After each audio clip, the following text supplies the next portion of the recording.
Dr. Dan's Freedom Forum is on the air.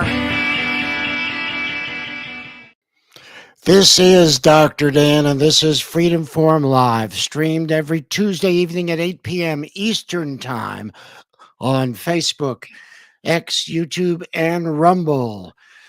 Tonight, I have the impression that most folks don't understand as much about their own property rights as is necessary to protect this most precious possession.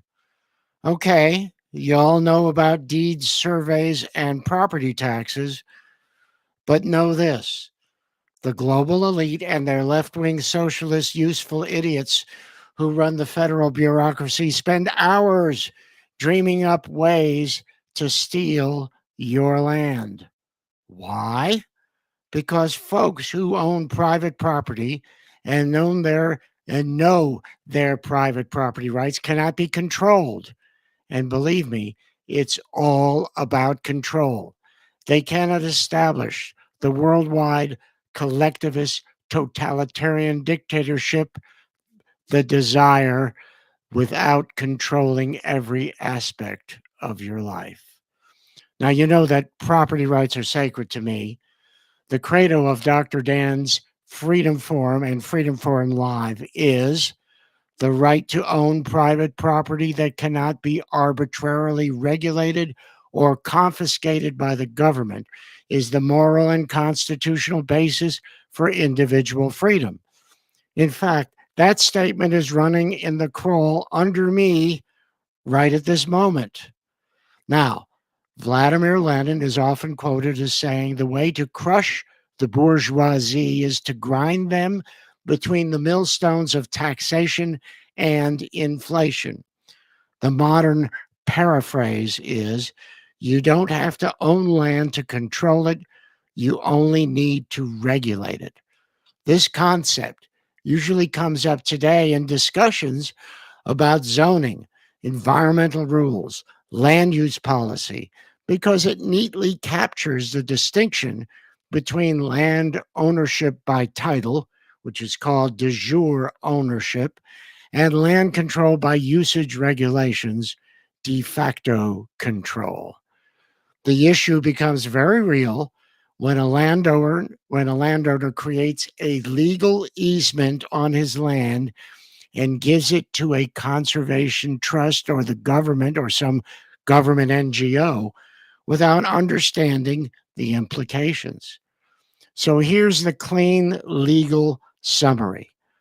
The landowner grants and conveys a conservation easement to a qualified holder, and that easement permanently limits certain rights and binds all future owners. So, suppose we consider property to be a bundle of rights, like sticks. When you own land, you don't just own dirt. You own a bundle of legal rights, including the right to build, the right to subdivide, the right to sell, the right to timber, right to farm, right to exclude others, right to mine in many cases, the right to leave it to your heirs. Each of these is a stick in your bundle. A conservation easement removes certain sticks from your bundle and gives them to a qualified land trust. One sentence truth: you're permanently giving away certain property rights forever while keeping some benefits and most of the risks of land ownership. So, my guest tonight on Freedom Forum Live is Keith Klinger of the Pennsylvania Landowners Association. So, Keith, welcome as a guest on Freedom Forum Live. Thank you for having me. Keith, you have a problem with conservation easements. So let's talk about it. Please explain to all of us how conservation easements work. Sure. I'd like to start out, talking about a couple of the minor problems and then get to the major problem.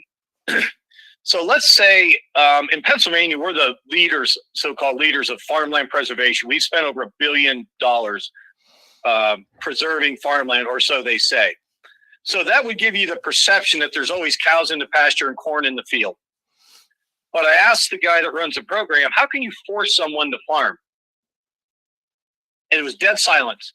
He then admitted that a lot of these farms are growing up in the brush because they can't force someone to farm. I said, well, then how are you in your press releases saying that this is permanently protected farmland?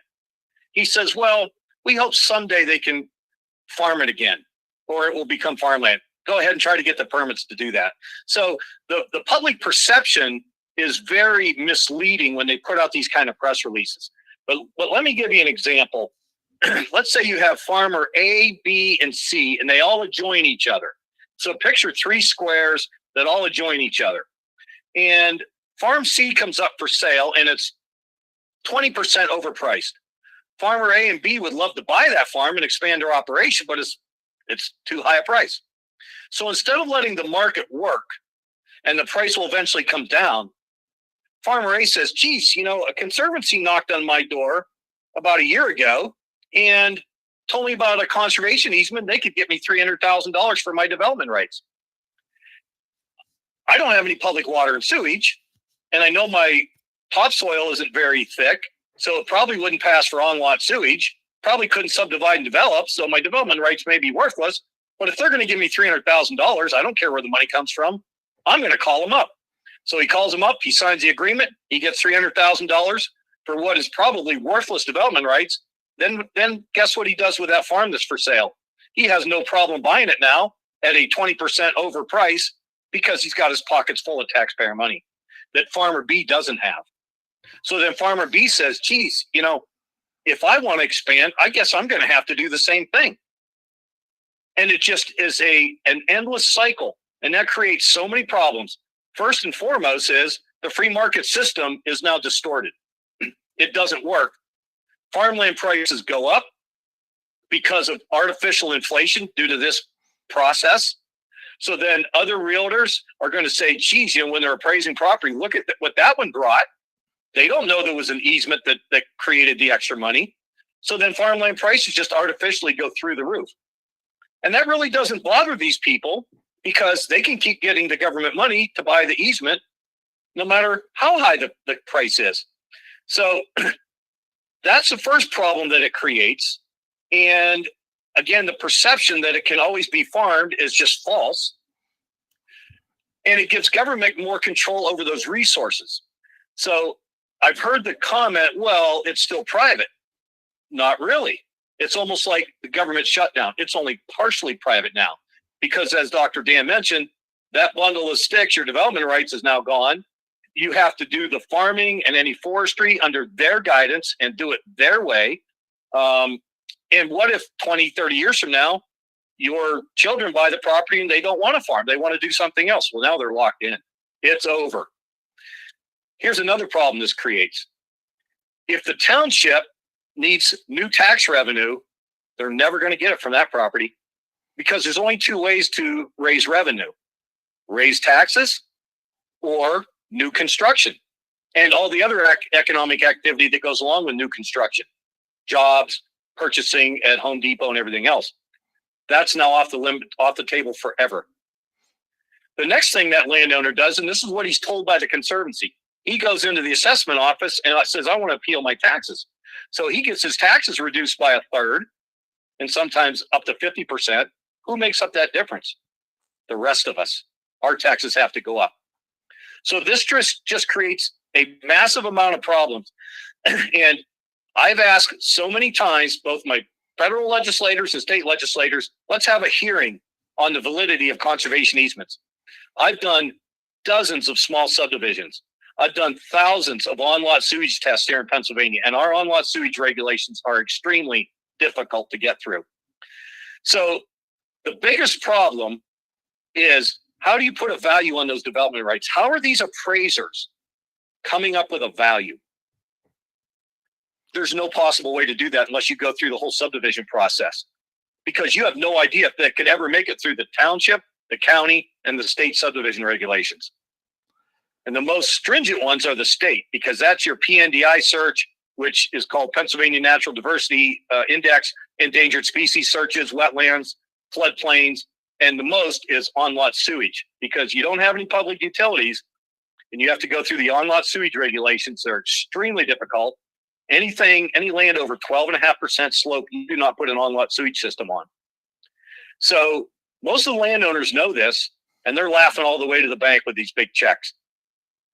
And if you think about it, how do you put a value on development rights? No one has ever purchased development rights. Everything we think of that has a value is what someone will pay for it. That's almost like saying the government's going to say, well, we want you to buy an environmentally sensitive vehicle. You can't drive it. You can't even look at it. You don't even know it exists. But just to feel good, like this conservation easements of feel good, like you're protecting something, you still have to purchase this vehicle. And it ends up being a picture on a piece of paper. Absolutely worthless. No one would ever purchase development rights without being ensured that the property could get through all the subdivision regulations to actually be developed. And nothing, that's never happened. There's never been a hearing. And I envision a hearing here in Pennsylvania or at the federal level, bring in the state regulators that deal with subdivisions, the county and the township. Not all townships, but some have subdivision regulations. And just ask a simple question. Can I assume this property can be subdivided and developed without going through your process? They would say, absolutely not. Then they look at the appraisers and say, then how are you putting a value on these development rights without ever going through any of these regulations? They guaranteed would not answer the question. And most of these appraisals at the end, they'll have a caveat that says we cannot be taken to court over the information in our appraisal. Billions and billions and billions of dollars have been paid for easements. We've lost billions in tax revenue from easements, and there's never been a hearing on the validity of them. Sounds like a pretty big scam to me, which, of course, is troubling because we, the people, the taxpayers, are the ones who are really paying for it. We pay for it with our taxes to the federal government, and we certainly pay for it locally by loss of tax revenue that we then have to take out of our pockets to pay to make up the difference. So once again, what it seems like you're talking about is there's actual fraud going on as far as I can see, because these development rights that are being used as the basis for getting a bunch of federal money are fraudulent. Is that not true? Absolutely, they're fraudulent. And the IRS has put a few people in prison, but they claim they don't have the people to go out there and track all this stuff down, which is just sickening to me. And I'll give you a short story here of a big property. It was 11,000 acres. It was owned by some oil guys, probably developed it back in the early 1900s. 11,000 acres. It was in eastern Venango County, again, about 2 hours, 15 minutes northeast of Pittsburgh and an hour southeast of Erie. And so this was back in the 90s. And a couple of these were the children. So they weren't the guys that owned it. They were the children. They didn't have much connection to the property. There was 200 leased cabins. They were leasing a lot. They'd been there since the 50s, generations. And a couple of the women of this family were big environmentalists, and they wanted to sell it to the Western Pennsylvania Conservancy, one of the oldest conservancies here in Pennsylvania. And by the way, there's over 400 of them now operating in our state, all with the goal of eliminating private property. So anyway, we heard about it. The cabin owners were all ticked off because their cabins were all going to be torn down. And the Western Pennsylvania Conservancy was going to flip the land to the Pennsylvania Game Commission, which is kind of a rogue state agency that owns 2.5 million acres of land. And I'll get into that a little bit later. So they contacted us. We went to work. Luckily, we had 2 local newspapers that the editors allowed some front page stories, and we just blasted them. And we said Venango County doesn't need any more government land. It was only a couple miles away from the Allegheny National Forest, which is 513,000 acres. Already some big game lands in the area, some beautiful level prime road frontage on blacktop state roads. just the whole 9 yards, and the tax loss from all these cabins being torn down. Well, after legislative hearings, I mean, we really put an effort together. We got it stopped. The Game Commission eventually backed out. The land was sold to a timber company, but the Western Pennsylvania Conservancy kept an easement on the whole tract. They did allow the camp owners to stay. I think they gave them 99-year leases or something. And that property recently sold after 20-some years.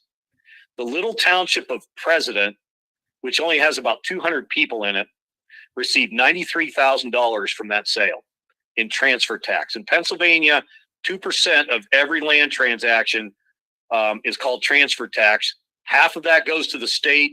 The other half is split between the school district and the township. So that little township got $93,000.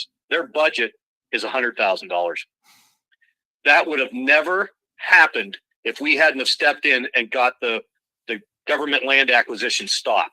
We still lost all that potential development, and you could have developed only 200 acres of that with all this road frontage and not touch the rest of it, and created tens of thousands of dollars of new tax revenue. That's now off limits forever, but we still won the battle there. And that just tells you what could have happened, because once the Game Commission bought that land, it would never have been bought and sold again. They do what is called payment in lieu of taxes, which is like $6 or $7 an acre. And that would have been it forever. So, and that property will sell again sometime. And the township and the school district will get nice chunks of that transfer tax. So that's just a quick sample of the difference of private ownership compared to public ownership. And don't ever let anyone tell you that if there's an easement on it, it's still privately owned. It's not. It's only partially privately owned. Those easements are there in perpetuity. Correct. They cannot be changed. And so if you have an easement on your land, especially like one of those, and I'm sure that the conservancies and the trusts that are in the NGOs, they insert the language that takes that land away from anything useful. Wouldn't you say that's what happens? Absolutely. Yeah. And again, they have management plans on farming and forestry, and you follow their plan. So explain to me and explain to all of us again how this process works. I understand what you're saying. I understand the process, but I think we need to go over it just for clarity. But what's really happening is the only thing that's happening is money is going out of public coffers into the pockets of private individuals who are scamming the system. That's kind of the picture I'm getting here. It's not like they're taking land and saving it so the people can have a public park there or anything like that. This land is probably not ever being used for its whatever purpose it was supposed to be used. Wouldn't that be right? That's correct. And right now, Pennsylvania is trying to develop they call it a working forest conservation easement, similar to farmland preservation. So I asked the exact same question, and they don't like me in the room because I'm the only one that's ever gone through the subdivision process and knows how difficult it is. And I said, how can you force someone to cut trees? What if they're preservationists and they don't want to cut trees? You can't portray this as working forest if you don't have legal teeth to force them to follow a management plan. And it's the same thing as farming. If you can't force them to farm, then how can you say it's always going to be productive farmland? You simply can't. So what it does is it exposes the real reason. The real reason is control of the land and the resources. If we can't buy it in fee simple, we'll just control it through an easement. And remember, that to me is one step away from them owning all of it. Because once they've got those development rights and can control the resources on that land, eventually the landowners are, geez, we can't make enough money on this land. We're just going to sell it to the government. And that's the end. The end goal is they flat out own it. And if you get into the Wildlands Project stuff, Agenda 21, it's all the same thing. I started following the Wildlands Project back in the late 80s with Dr. Reed Noss and Foreman, all these Earth First people. They actually made the statement that conservation easements are a very major tool of rewilding North America. That's obviously That's scary stuff. Yeah, it is, and that's obviously the goal here. The UN has been the culprit all along. Anyone who has followed this, and anyone who's followed this and is followed it with an open mind, reading the documents, read the UN Charter. Uh, all of this stuff points to one simple thing, and that is the UN wants to run a totalitarian dictatorship of the entire world. And the only way they can do that is if they force the United States to give up private property rights and all the other things that we enjoy through our Constitution and Bill of Rights. That is their goal. It is their constant goal now. Fortunately, we're starting to withdraw a lot from a lot of those UN programs. Uh, President Trump has been very efficient in getting rid of or taking us out of a lot of the programs that are all aimed at control of land. You look at the Wildlands Treaty map; it never became a treaty because K. Bailey Hutchinson's brought that picture to the Senate floor and said, "This is what you're voting on." And I'm proud to say that I live in a non-human zone, and it's really very, very dangerous to understand. Once you understand this, you understand how fragile our freedom really is. Because there are some major forces on earth with an awful lot of money that are trying to take away our freedom, take away the boundaries of the United States, and destroy us as a nation. No, you're absolutely right. And, you mentioned the money, follow the money. So I have asked a couple of these conservation organizations, so-called, I said, if it's not about the money, if they just want to preserve it for future generations, why is there any money involved? Why don't they just put a clause in their deed when they sell it that it can't be subdivided and developed? And they always change the subject very, very quickly. And the taxpayers that fund this have no idea what they're really funding and all the ramifications of the loss of their tax base, and how this land is off limits forever for even one new home, a new cottage, a new commercial building. You've just eliminated any possibility of economic growth and development permanently. And it's pretty scary stuff. So tell me, why you're screaming and yelling about it, but why isn't everybody talking about it? Well, there's too many people that are getting the payoff in the back end or being told, hey, if you fight us on this, you're not going to get this grant or this. It's just so the swamp is way deeper than we think it is. And my congressman, who is the chair of the House Ag Committee, is one of the biggest culprits. He actually told me he doesn't think the Federal Department of Education should be eliminated. He doesn't think any of these conservation dollars should go away. And I said, what do you mean conservation dollars? Ducks Unlimited just got $300 million, Trout Unlimited, Wild Turkey Federation. And I said, they're nonprofit NGOs. If they're so popular, why do they need government money? We're $37 trillion in debt, borrowing $3 million a minute and spending $1 trillion a year in interest on our debt. We should be giving none of those organizations a dime. And even a bigger problem is there's no follow-up on what they actually do with the money. There's no audits. They don't see receipts. But the fact that these massive NGOs and all the conservancies and land trusts getting billions of dollars in grants from our federal government under the USDA, a lot of that money's for easements, mostly NRCS and Fish and Wildlife money. And if you look on the Fish and Wildlife website, you will see the emblem of Ducks Unlimited. Think about that. They are basically government employees or a branch of government without the legislative oversight because they're all funded by government.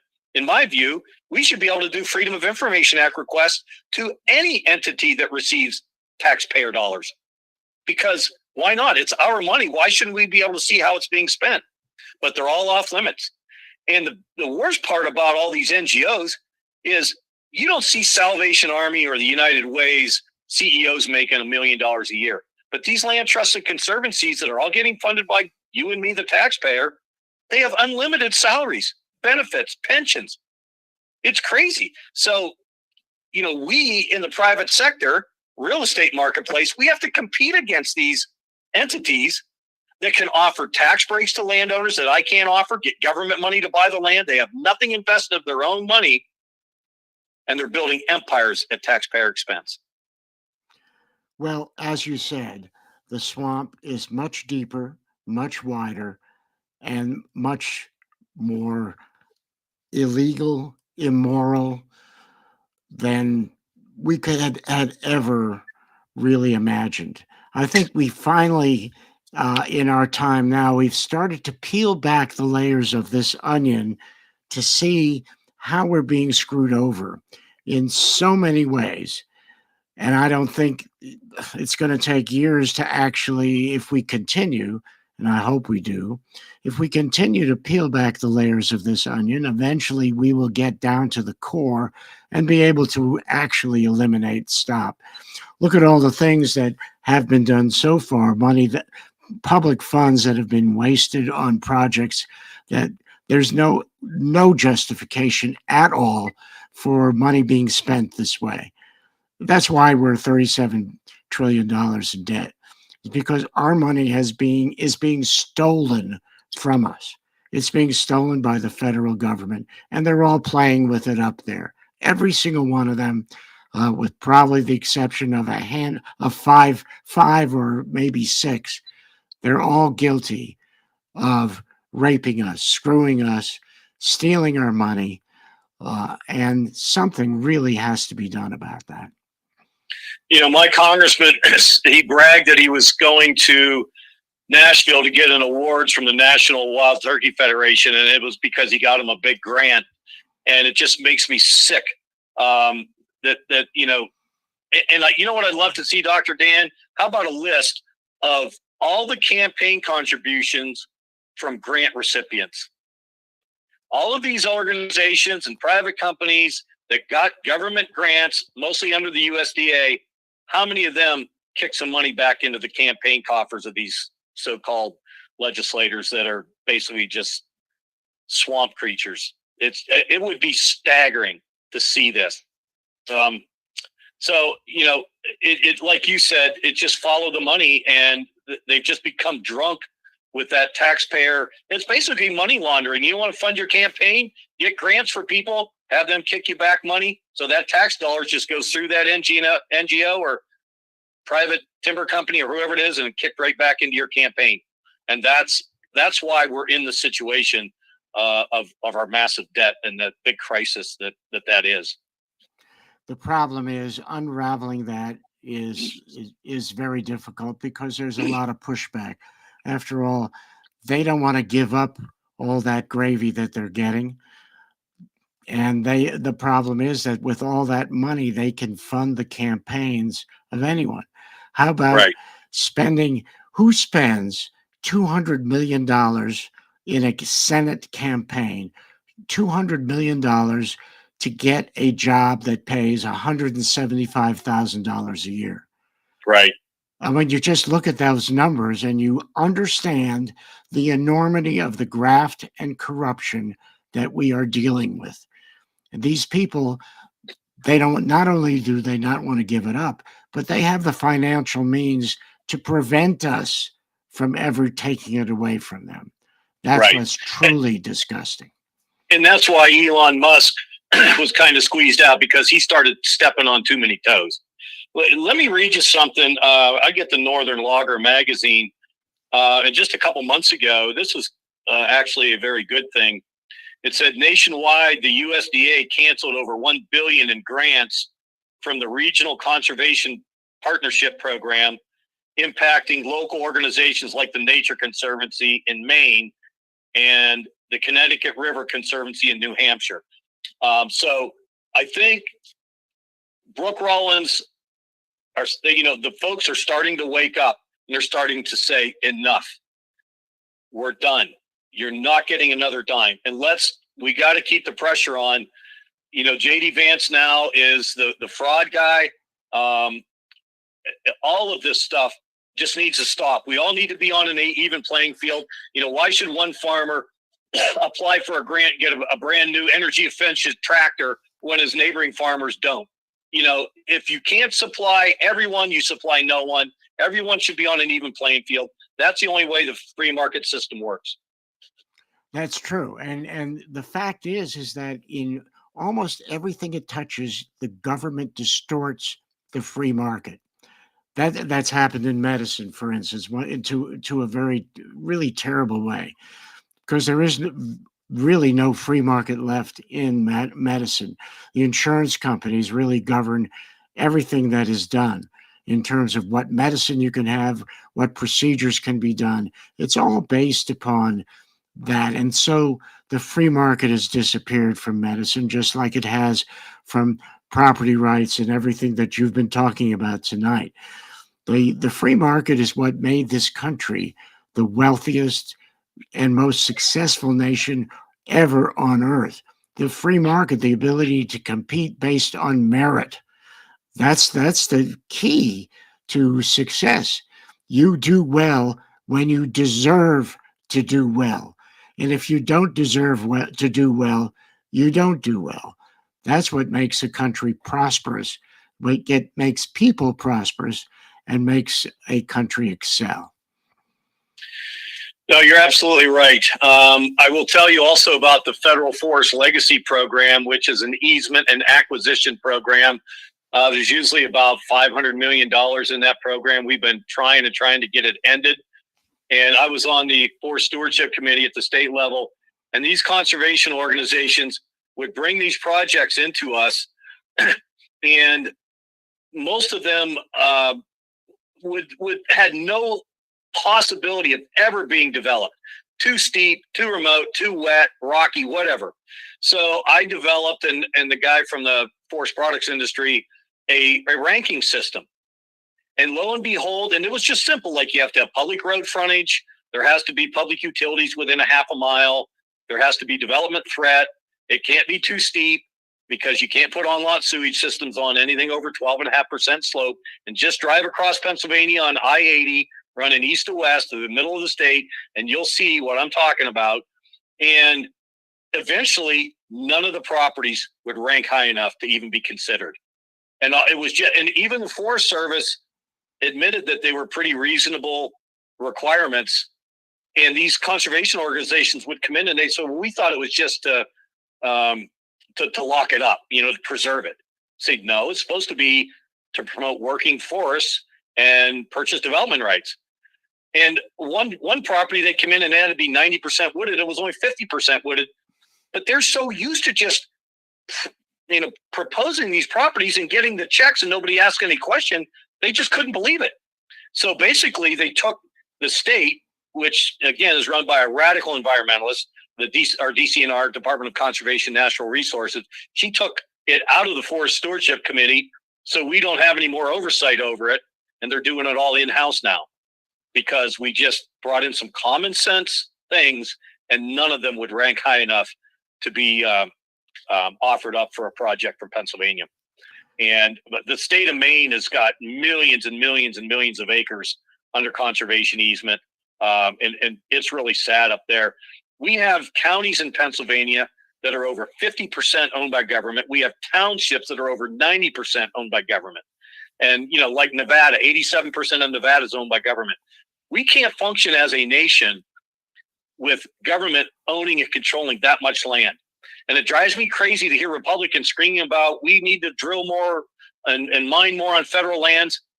But what they don't stop is a continued elimination of private property by the feds buying up even more land through the Great American Outdoor Act that unfortunately President Trump signed that gives them $950 million a year to buy more land. It's insanity. And I don't think Trump surrounded him with the right people to make him aware of this. And one thing we always get from the state and the Game Commission here is, well, we're just buying adjoining lands. Think about that. What is the final result of government constantly buying adjoining lands? Eventually, they own it all, because eventually every property is going to be an adjoining land if they just keep expanding and expanding and expanding. We've adopted some no net loss of private property policies in 3 Northwest Pennsylvania counties, and we're working on a bunch more. And they're considering it to put in our comprehensive plan to say enough. We've had it. We've provided for the public access. In my county, 10%, 40,000 acres is owned by government. That's enough for our citizens. You're not buying more here. But, like I said, we've got 2 counties over 50% and one over 70% of their land's owned by government. It's over for them. They can't grow. They can't get their population back. Their school enrollment's a third of what it was 30 years ago. And they can't grow. Just like you were talking about urban growth boundaries, all of this stuff, the core zones. It's, again, wildlands project. Well, I think you're to be congratulated for actually doing something about it. And I want to echo one thing that you're doing, because I think it's important. The best way to fight this is locally. We need a lot of activists in local counties to do exactly the same thing that you have done, to try to eliminate or stop the ability of the government to get more land. Our county is 30% of the land is owned by the Forest Service. It really is a problem for us in many ways. There are some counties here in Western North Carolina, like some in Pennsylvania, where well over 50% of the county is Forest Service land. So these are issues that need people to fight to eliminate them, fight to prevent more of this from going on. And the only way to do that is locally at the county level. And that's really where we need people with your expertise and your spirit and your fight to be able to do that, because there's not a lot of people who understand it enough and who are willing to stand up and do that kind of battling with the government. So thank you, Keith Klingler, for doing that, because what you're doing is what we all need to be doing in our own counties. No, I agree. And it's just educating. This land isn't free. It's coming at a tremendous cost. And I tell people, they say, well, we love this public land. I said, would you rather own your own land or be dependent on government to provide the land for you? They say, well, we'd rather own our own land. I say, well, that'll never happen if these land values keep going up and government keeps expanding their boundaries. You can't compete with them. And all these conservancies, they are the real estate agent for government. They're out there doing the dirty work because they don't have the restrictions that government does. They're just funded by government. They're just another arm of government, and you cannot compete with them. The Pennsylvania Game Commission doesn't even have to do an appraisal. They can pay whatever dollar amount they want for any piece of property anywhere in the state. It's unbelievable. Well, Keith, do you have some final thoughts that I'd like to sum everything up? Yes, I think that just the individual freedoms and the right to have and to own land and enjoy land is under extreme threat. And like you said, it starts at the local level. You got to get to your township supervisors and county commissioners and educate them first, and then go right up the ladder. And I've even been able to get Democrats to say to the Game Commission, what are you doing to these rural areas? If they've got enough government land, buy it down in the southeast around Philadelphia, stop hurting their economy. And they're taking in all of their oil, gas, mineral money, $200 million a year, $250 a couple of years, $250 million they're taking in. They're paying no income tax. The rest of us pay income tax. They're buying land and not paying transfer tax, paying any dollar amount they want. And you can donate land to these organizations and write it off, complete tax write-off for the full dollar amount. We are financially incentivizing the elimination of private property, and it has to stop. You're absolutely right. And Keith Klingler, thank you very, very much for being an incredible guest on Freedom Forum Live. Thanks for the opportunity. Thank you. Okay, we'll see you.